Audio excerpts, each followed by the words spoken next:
बिस्मिल्लाहिर्रहमानिर्रहीम। आज डॉक्टर एजाज़ अहमद शेख फिर एक दफ़ा आपकी खिदमत में हाज़िर है। और जैसे मैंने आपको बताया था कि हमारे जो इब्तदाई प्रोग्राम है, इब्तदाई प्रोग्राम में हम उन मौज़ूआत को ज़ेर बहस लेके आएंगे जो कि हमारी आबादी को ज़्यादातर मुतासर करते हैं। इसमें हमने पहले मौजू में हमने पढ़ा कि हमने देखा, डिस्कस किया कि बीमारियां कैसे फैलती हैं, कैसे बनती हैं, उनकी वजूहात क्या हैं। दूसरे में हमने पानी से फैलने वाली जो बीमारियां हैं उसके बारे में हमने तफसील के साथ बात की। आज का एक मौजू भी बड़ा चौंका देने वाला मौजू है, जिसके ऊपर हमारी गवर्नमेंट तवज्जो कर तो रही है, लेकिन जितनी तवज्जो की ज़रूरत है अभी तक हम उससे महरूम नज़र आते हैं।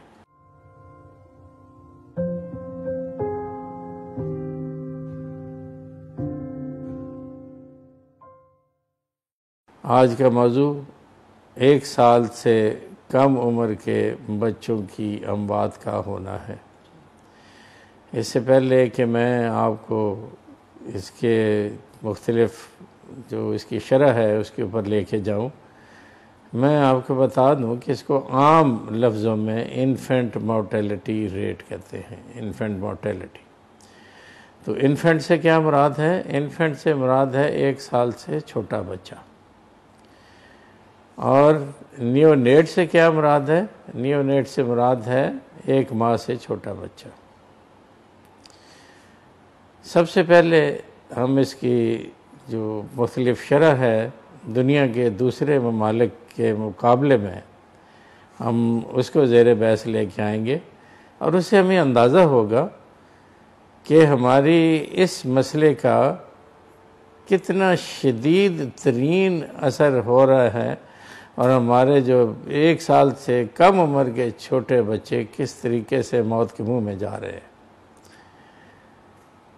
1 साल से जो छोटे बच्चे हैं, इस वक्त भी पाकिस्तान में जो इसकी शरह है वो 62 पर 1000 जो बच्चे लाइव बर्थ जिसे हम कहते हैं कि 1000 लाइव बर्थ, 1000 बच्चों में से 62 बच्चे जो हमारे हैं वो मौत के मुंह में चले जाते हैं।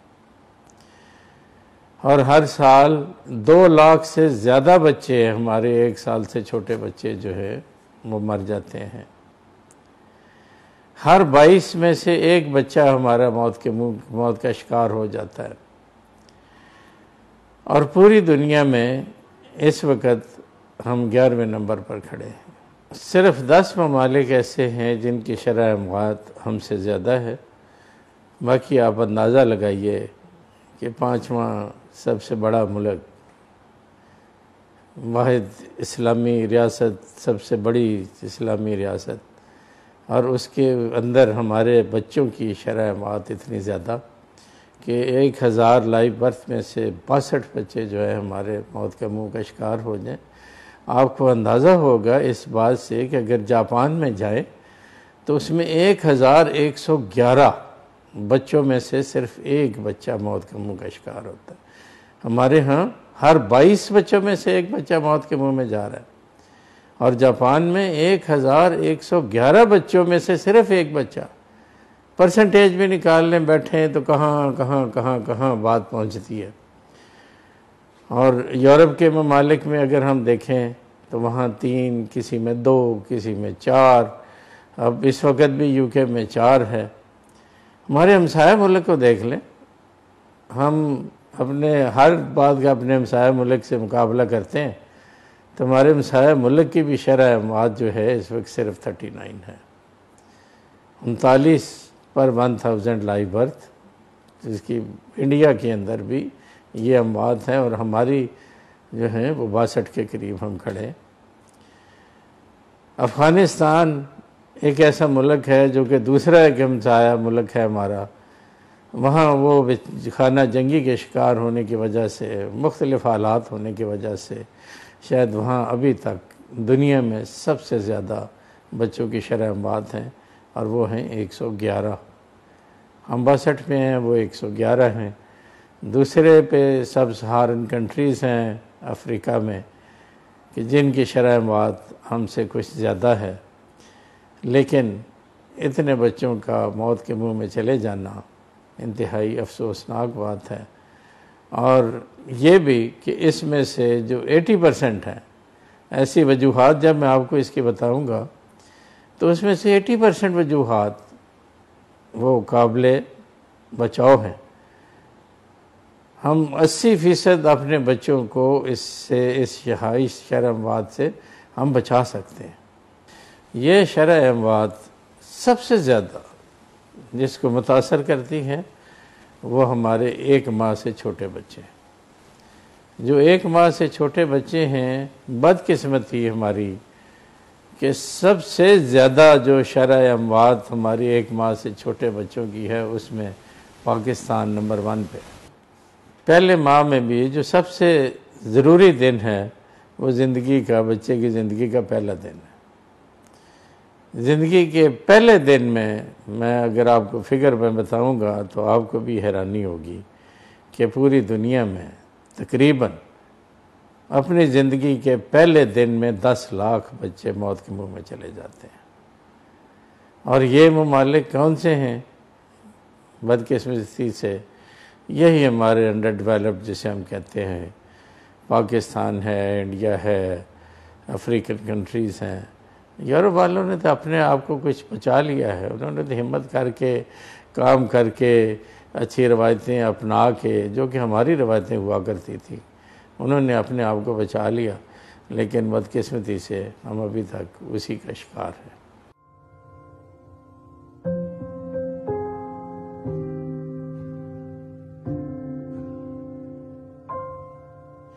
इसकी जो बड़ी बड़ी वजूहात हैं, सबसे पहले मैं आपको जो 1 माह से जो छोटे बच्चे हैं उसकी वजूहात बताना पसंद करूंगा। उसकी वजूहात में सबसे पहले जो आता है, बच्चे को ठंड लग जाना। देखिए कितनी आसान सी वजह है, हाइपोथर्मिया में से कहते हैं कि बच्चा जब पैदा होता है तो उसकी एनवायरनमेंट जो होती है, हमारी फ़ज़ा जो होती है, हमारी फ़ज़ा इस काबिल नहीं होती कि जिसमें बच्चा जो है अपने सही तरीके से सरवाइव करे, सांस ले, उसे हम हाइपोथर्मिया कहते हैं। हाइपोथर्मिया में हमारी जो टेम्परेचर है वो टेम्परेचर हमारा कम है, इससे थोड़ी सी बच्चे को हमें गर्माइश की ज़रूरत होती है। अगर बच्चे को गर्माइश हम मुहैया कर दें तो इसमें से समझें कि हमने 20 से 22% शरह मौत को बचा लिया। सिर्फ ये कितनी आसान सी वजह। दूसरी जो वजह है वो है बच्चे का वज़न में या पैदाइश के ऊपर, पैदाइश के वक़्त उसकी उम्र का कम होना। मसलन अगर बच्चे का वज़न जो है वो नॉर्मल वज़न से कम है, मसलन 2.5 kg, हम इसे कहते हैं जी ये हमारा नॉर्मल वज़न है।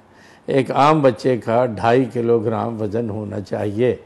अगर हम कहते हैं कि बच्चे का वज़न जो है 1.5 किलोग्राम से कम है, या ऐसा बच्चा जिसका 1 किलोग्राम से बच्चे का वज़न कम है, तो वो उसे प्री मैच्योर बच्चा कहलाएगा। तो प्री मैच्योर जो बच्चा है, ज़्यादातर हम यही उसकी फिगर लेते हैं कि 1 किलोग्राम से कम बच्चा जो है वो प्री मैच्योर बच्चा है। तो या चाहे वो पूरी टर्म के ऊपर पैदा हो, पूरे 9 माह के ऊपर पैदा हो, लेकिन वज़न उसका कम हो तो उसे हम प्री मैच्योर बच्चा कहेंगे। या जिसकी पैदाइश उस वक़्त से पहले हो जाए, 7वें माह हो जाए, तो हम उसको भी प्री मैच्योर बच्चा ही कहेंगे कि ये भी प्री मैच्योर है, ये भी मैच्योर नहीं हुआ था, अपनी 9 माह की उम्र तक नहीं पहुंचा था, उससे पहले इसकी पैदाइश हो गई है, तो ये प्री मैच्योर बच्चा कहलाएगा। ये दूसरी बड़ी वजह है। तीसरी जो बड़ी वजह है वो है इन्फेक्शन, सोजिश। और इन्फेक्शन कैसे जाती है बच्चे में? हमारे देहात के एरियाज़ में अभी भी हम देखें तो जो रवायती दाइयाँ हैं उन्हें सबसे तो सफाई के बारे में इतना ज़्यादा इल्म नहीं होता। वो बच्चे का जो नाड़ू है, जिसे हम अम्बिलिकल कॉर्ड कहते हैं, वो नाड़ू को काटते हुए आलूदा हथियार इस्तेमाल कर लेती हैं, आलूदा कैंचियाँ, आलूदा कुछ इस किस्म की चीज़ें जो इस्तेमाल करेंगी तो उसके साथ जो इन्फेक्शन है, जो जरासीम है, वो बच्चे में चला जाएगा, ट्रैवल कर जाएगा। तो उसको हम कहेंगे कि ये इन्फेक्शन हो गया है बच्चे को। तो इन्फेक्शन से एक बड़ी वजह जो है वो इन्फेक्शन की वजह से वो बच्चे मर रहे हैं। जो चौथी वजह है हमारी, जो आम वजह जो आती है, जिसे हम कहेंगे एस्फिक्सिया, सांस की तंगी, सांस की मुख्तलिफ बीमारियाँ। तो सांस की जो मुख्तलिफ बीमारियाँ हैं, या जिसे हम कहेंगे कि ARDS, तो इसमें सांस की जो मुख्तलिफ बीमारियाँ हैं उसके अंदर हमारी जो चौथी वजह है उसके साथ बच्चा जब वो मौत के मुंह में चला जाता है। और एक पैदाइशी डिफेक्ट, पैदाइशी नुक्स, कंजेनिटल मैलफॉर्मेशन।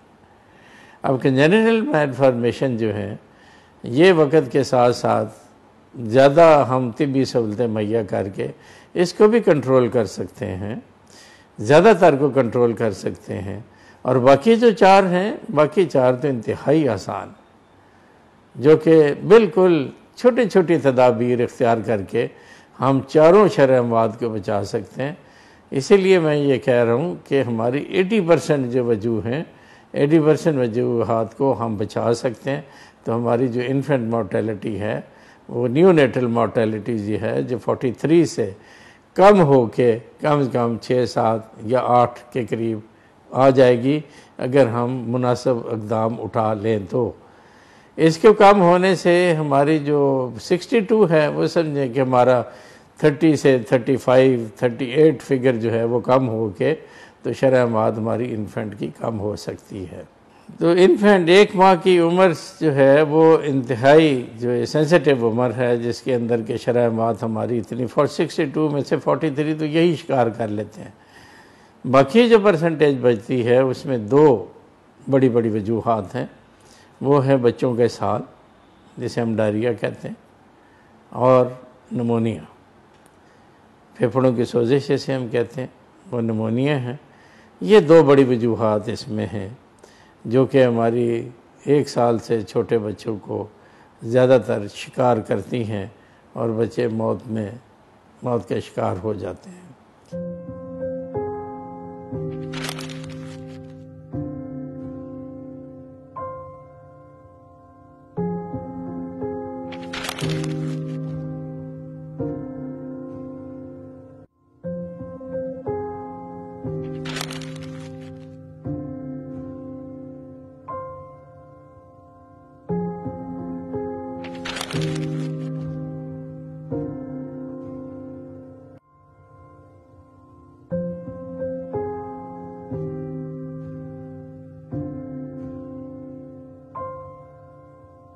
इससे बचाव और तदारक इसकी वजूहात की बुनियाद के ऊपर ही हम करते हैं। जैसे हमारी वजूहात हाइपोथर्मिया, तो माहौल को थोड़ा गर्म कर लें। जो हमारी नर्सरीज़ हैं, जो हमारे जहाँ बच्चे की पैदाइश होती है, वहाँ एक वार्मर भी मिलते हैं हमें बाज़ार से बड़े अच्छे अच्छे, जिसे हम रेडिएंट वार्मर कहते हैं। वार्मर के अंदर बच्चे को रखें, बच्चे को गर्म करें, और गर्म होने के बाद जो है उसकी जो एक मौत की जो बड़ी वजह है, हम उससे इसको बचा सकते हैं। बच्चे को लपेट सकते हैं, कुछ भी कर सकते हैं जो बच्चे के बाकी जो एक पहली की ज़रूरियात होती हैं, जिसे हम न्यू बॉर्न रिससिटेशन कहते हैं, वो रिससिटेशन करें और बच्चे को गर्म माहौल में रखें। अब गर्म माहौल में रखने की वजह से इंतहाई मुझे अफसोस से ये कहना पड़ेगा कि मैं एक डिस्ट्रिक्ट हेडक्वार्टर हॉस्पिटल का एक दौरा कर रहा था। तो डिस्ट्रिक्ट हेडक्वार्टर हॉस्पिटल में एक रात में 2 बच्चे सिर्फ इसी वजह से मौत का शिकार हो गए कि वहाँ ठंड ज़्यादा थी, वहाँ हाइपोथर्मिया था। वो हाइपोथर्मिया बच्चे बर्दाश्त नहीं कर सके और दोनों वो मौत के मुंह में चले गए। ये तो मेरे सामने के देखने की बात है, लेकिन ये हर रोज़मर्रा के मामलात में ये चीज़ें आ रही हैं। हमें ज़रूरत इस बात की है कि हम जितने डिस्ट्रिक्ट हेडक्वार्टर हॉस्पिटल्स हैं, डिस्ट्रिक्ट हेडक्वार्टर हॉस्पिटल्स के ऊपर नर्सरी ज़रूर बनाएं। नर्सरी का मतलब है कि 1 माह से छोटे बच्चे यहाँ हम इलाज मुआवजा के लिए रखते हैं, उसको हम नर्सरी कहते हैं। और नर्सरी में कोई इतने बड़े बड़े या बहुत ज़्यादा महंगे इक्विपमेंट की हमें ज़रूरत नहीं होती। उसमें किसकी ज़रूरत है? वार्मर की और इंक्यूबेटर की और ट्रेंड अमला की। ये हमें ये इतनी सी चीज़ें चाहिए। इतनी सी चीज़ें डाल के हम डिस्ट्रिक्ट हेडक्वार्टर में एक नर्सरी जो है हम बना सकते हैं। ज़रूरी नहीं है कि हम नियोनेटोलॉजिस्ट हम रखें कि हमारे हर डिस्ट्रिक्ट हेडक्वार्टर में नियोनेटोलॉजिस्ट ही मौजूद हों। किसी एक डॉक्टर को किसी बड़े हॉस्पिटल की नर्सरी में 6 माह की ट्रेनिंग दे के तो उसको भी एक स्किल्ड वर्कर बनाया जा सकता है। सिर्फ 6 माह की ट्रेनिंग दें और उसे नर्सरी के अंदर तैनात करें। इतनी हमारी एजेंसियां काम कर रही हैं, इतने हमारे यूनिसेफ काम कर रहे, इतने NGOs काम कर रही हैं। सारी NGOs जो हैं उनको चाहिए कि ये उन्होंने एक अच्छे काम भी किए हैं। बच्चों को एक 10 डिस्ट्रिक्ट में उन्होंने नर्सरियाँ एक NGO ने बना के दी हैं और उसमें इक्विपमेंट भी दिए हैं। लेकिन मज़ीद इसको मज़ीद ज़रूरत होगी कि हम मज़ीद से मज़ीद ज़्यादा से ज़्यादा हम नर्सरियाँ जो हैं स्कूल में बनाएं। ज़्यादा से ज़्यादा नर्सरियाँ बना के हम बच्चों को बचा सकते हैं। और स्किल्ड वर्कर जो हैं, नियोनेटोलॉजिस्ट एक स्पेशलिस्ट की पोस्टिंग की बजाय अगर अवेलेबल हैं, बड़ी अच्छी बात है, ज़रूर लगाने चाहिए। लेकिन उसके मुतबादल हाल यही मौजूद है कि एक डॉक्टर को वहाँ से लें, 6 माह की ट्रेनिंग दें और वहाँ उसे तैनात कर दें। प्री मैच्योरिटी, अब प्री मैच्योरिटी जो है ये हमारे डायरेक्ट तल्लक रखती है हमारी माँ की सेहत से। बदकिस्मती से बच्चियों की सेहत के ऊपर तवज्जो नहीं दी जाती। माँ भी जब तकसीम खुराक करने लगती है तो सबसे जो अच्छी बोटी होती है वो ख़ानदान के सरबराह को देती है, उसके बाद लड़कों को देती है कि लड़के जो हैं ये अर्निंग हैंड बनने वाले हैं, उस लड़कों मजबूत होना चाहिए। लेकिन जो आने वाली माँ है उसका किसी को ख्याल नहीं है। जो कुछ बच जाएगा वो बच्ची को मिलेगा और उसके बाद जो कुछ हंडिया के साथ लगा होगा वो माँ के हिस्से में आएगा। क्या ये मुनासिब है? क्या हमारी ये सोच दुरुस्त है? बच्चियों को ताकत की ज़्यादा ज़रूरत है। बच्चियाँ हमारी कल का मुस्तकबिल हैं। बच्चियाँ हमारी कल की माँ हैं। अगर मज़बूत होंगी, सेहतमंद होंगी तो सेहतमंद बच्चे को ये जन्म देंगी। एक तो बच्चियों की सेहत के बारे में ख्याल रखना इंतहाई ज़रूरी है और दूसरे नंबर के ऊपर माँओं का मुआयना किसी स्किल्ड वर्कर से। स्किल्ड वर्कर मैं कैसे कहूँगा कि जिसने इस बारे में कुछ पढ़ा है, जिसने इस बारे में कुछ सीखा है। लाइक हमारी जो पंजाब में हमने कम्युनिटी मिडवाइफ का प्रोग्राम शुरू किया था तो अल्हम्दुलिल्लाह अभी भी चल रहा है।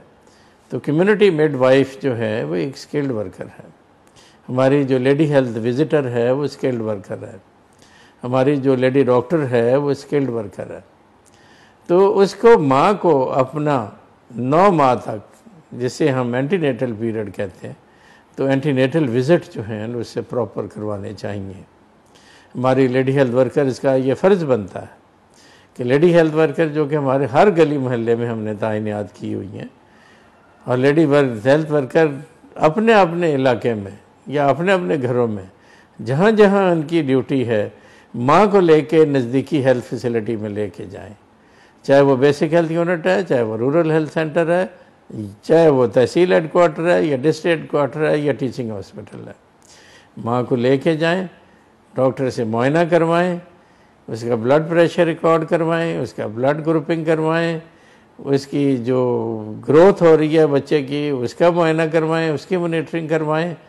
और ये ज़रूरी है कि एंटीनेटल पीरियड में एक क्वालिफाइड डॉक्टर से, स्किल्ड वर्कर से 4 विज़िट होना ज़रूरी है। 4 विज़िट होना ज़रूरी है। मैं ये आपको अगर ये बताऊं कि अभी तक हमारे रूरल एरिया में ये पोजीशन बेहतर नहीं है। सिर्फ आधी माएँ जो हैं, जो 50% माएँ वो स्किल्ड वर्कर के पास जाती हैं और पैदाइश के वक़्त उनमें से 1/3 उसमें से भी ड्रॉप कर जाती हैं। और वो स्किल्ड वर्कर से अपनी पैदाइश नहीं करवाती और वो घरों के अंदर ही अपनी पैदाइश को तरजीह देती हैं। तो अर्बन एरिया में कुछ पोजीशन बेहतर है। अर्बन एरिया में डॉक्टर का विज़िट जो है वो एक, अगर हम फिगर के लिहाज से देखें तो तकरीबन 70% के करीब या 75 कह सकते हैं, इस परसेंट करीब एक विज़िट जो है वो हमें नज़र आता है।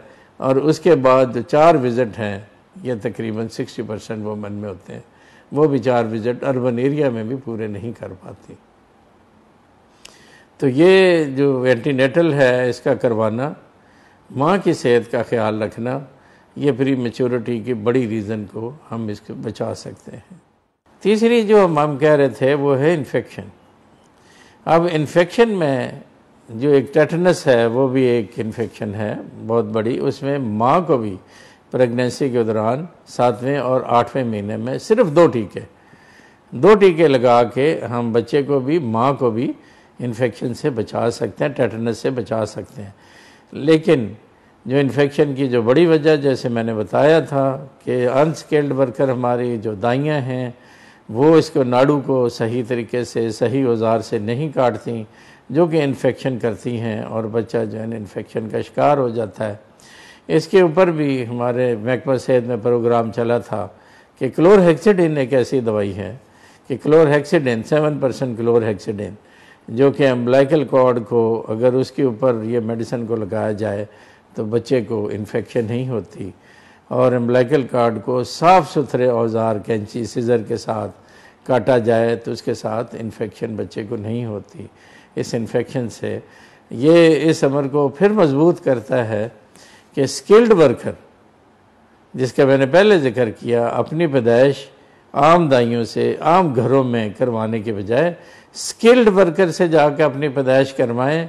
कभी रिस्क ना लें कि आप अपने घर में ले आएँ और दाई को ले आए, उसने नहीं देखा हो। पहले एंटीनेटल अपने 4 विज़िट करें, फिर अपनी पैदाइश हमेशा एक हेल्थ फैसिलिटी के अंदर जाके करवाएं और किसी जगह अपनी पैदाइश को करवाने का रिस्क ना लें।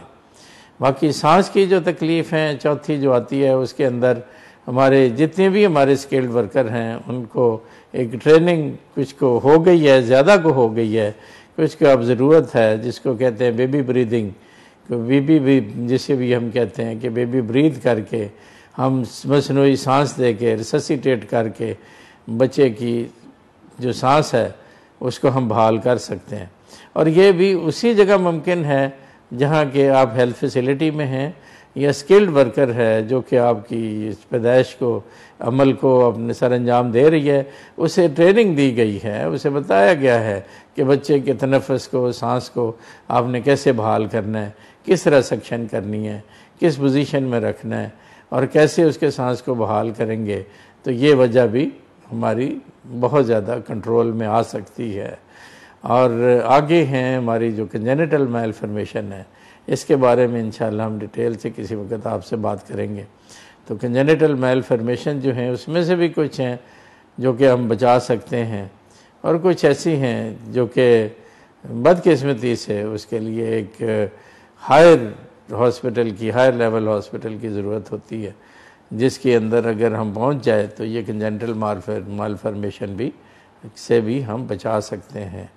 ये सारी की सारी काबिले इलाज और काबिले बचाओ बीमारियां हैं, काबिले बचाओ जो चीज़ें हैं। और एक बात का मैं अहम तरीके से बड़ी अहम है कि बच्चों को एक से तो सफाई का ख्याल रखें, वैक्सीनेशन ज़रूर करवाएं।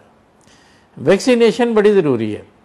वैक्सीनेशन का जो आजकल पहले 6 बीमारियां पहले होती थीं, 6 बीमारियों से हम बचाव कर पाते थे। अल्हम्दुलिल्लाह अब छोटे बच्चों को हम 10 बीमारियों से बचाव कर सकते हैं।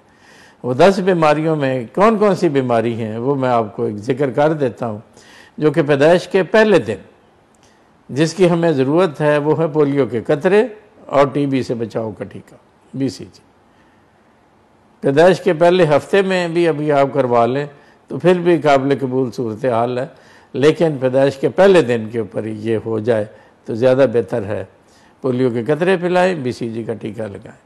उसके बाद 6 हफ्ते, 10 हफ्ते और 14 हफ्ते इसके ऊपर हमें पेंटावेलेंट एक वैक्सीन है पेंटावेलेंट वैक्सीन में हमें DPT जैसे हम डिफ्थीरिया कहते हैं, परटूसिस, काली खांसी कहते हैं, तशन्नुज कहते हैं, और साथ में दिमाग की झिल्लियों की जो बीमारी है सेरेब्रोस्पाइनल फीवर हम उसे कहते हैं, और साथ में हेपेटाइटिस यरकान बी जो कि बी हेपेटाइटिस के टीके हैं। ये एक ही टीका जो हमें लगता है और 5 बीमारियों से हमें ये महफूज कर लेता है।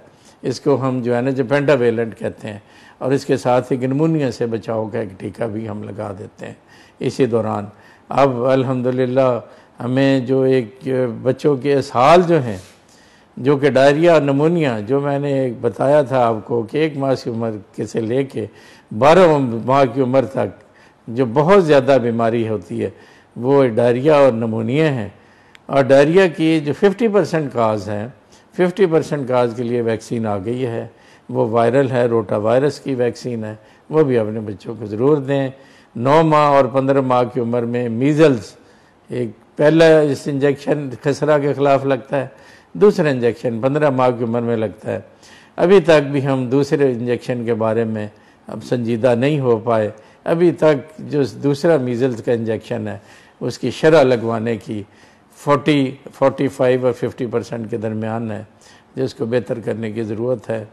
आज इसमें मैंने इसको कोशिश की है कि ये मौजू बहुत बड़ा था, इसको कोशिश की है मैंने कि इसको इख्तिसार के साथ आपको पेश करूं। इसकी ग्रेविटी का, इसकी सेंसिटिविटी का आपको अंदाज़ा हो कि हमें स्किल्ड वर्कर की ज़रूरत है, हमें वैक्सीनेशन की ज़रूरत है, हमें एंटीनेटल केयर की ज़रूरत है, और हमें बच्चों को बचाने के लिए स्किल्ड वर्कर बनाने की ज़रूरत है। आपका बहुत शुक्रिया।